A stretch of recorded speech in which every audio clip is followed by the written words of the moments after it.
Hello, I'm Jason Bobruk with SolarEdge Technologies, and I'm here to talk to you about our new power control system, or PCS. What's so great about the power control system is that we can install more solar and more energy storage on a smaller main panel.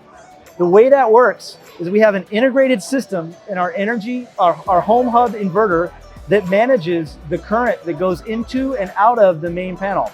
How do we do that? You only have to add a single point of measurement on the main panel. So over here I have a 100 amp main panel. We simply add 2 CTs.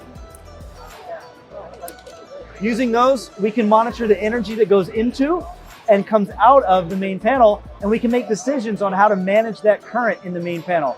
So with a traditional system, you can only add about 16 amps of solar to a 100 amp main panel, right? With our power control system, we can add up to 80 amps continuous into a 100 amp panel. So that means you could put up to 20 kilowatts of solar and energy storage on this panel. So for this example, we can show our 11.4 home hub inverter with as much storage as you would like, our backup interface, and an EV charger, all without a main panel upgrade.